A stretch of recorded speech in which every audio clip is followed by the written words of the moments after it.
My name is Michael Shaw. I'm the president of Freedom Advocates. Freedom Advocates exists in order to promote the public understanding of the importance of the political recognition of each of our unalienable rights.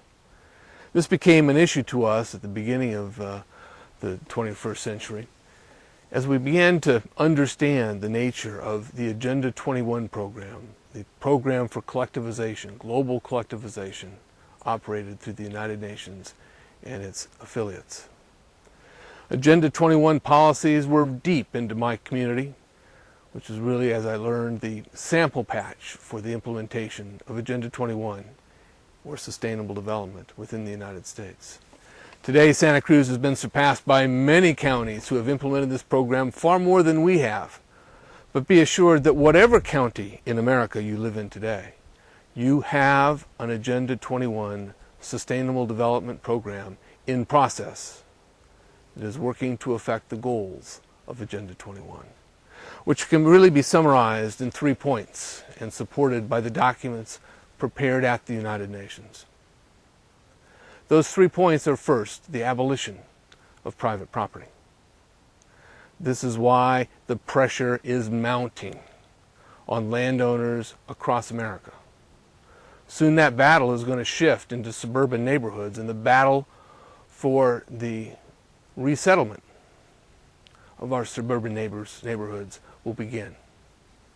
Agenda 21 will not stop its process until all the world is collectivized. Now, the second major program for this collectivization is called the Global Citizenship Education Program. This is best evidenced by review of the federal No Child Left Behind legislation and all the series of legislations that have come along in the last several decades following the establishment of the Federal Department of Education.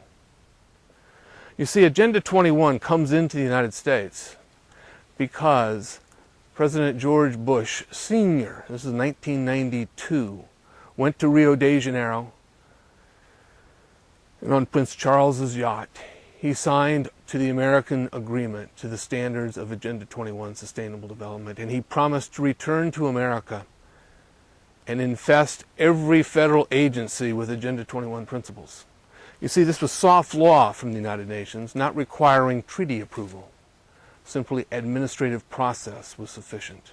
So beginning in 1992, George Bush brought it to our federal agencies.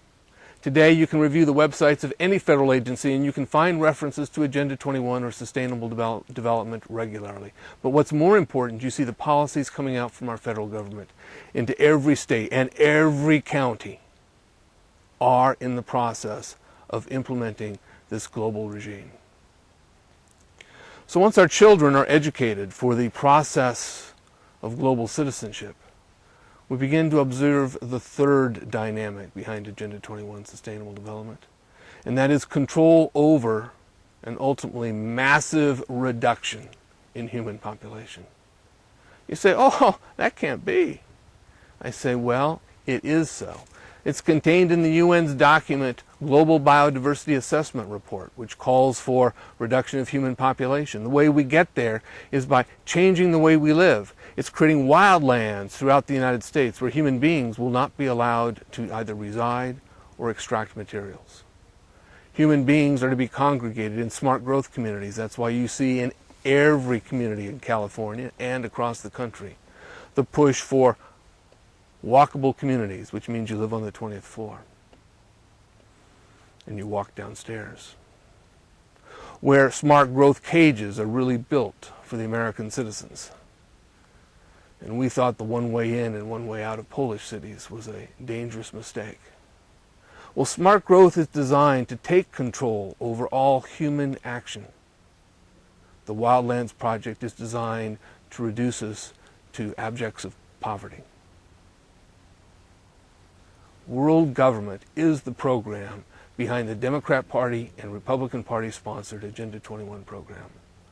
Your local politicians are paid by parties who support the globalization, including the destruction of America, because the programs of sustainable development have been in process for a lot longer than simply since 1992.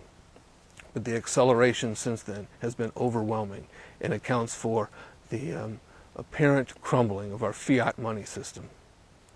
So what I suggest, because this is a gloomy picture, what I suggest is first that people take reasonable steps to prepare for the worst. Now, I could see the worst to include the destruction of our currency. Now, that doesn't mean anyone should lose confidence in our fiat reserve money, not until we have it replaced. But in case those on the inside of the fiat system decide to subjugate the world by collapsing their monetary system, it is important that you have something with which you can barter. It is also important that you have access to food and to water. It is clear you want to be out of debt. Because if you're in debt, you become chattel of this new world order. Now, mortgage debt may be a slightly different circumstance. But if one can find themselves in a position to own their home outright, they'll find themselves much happier for having done so. Once you've prepared for the possible worst and you have your access to food and water and barter material, then you want to understand what sustainable development is, because its completion is not a fait accompli. The battle is in their terms, a global to local battle. That means they infuse your community with sustainable development policy. Come to understand that policy and strike at it at every turn. Even those programs that might appeal to you for some undefined reason need to be understood if they fit in the context of sustainable development, and almost nothing coming from our city councils and county commissioners today do not reflect that. Again, it's because the parties are controlled by the agents of world government.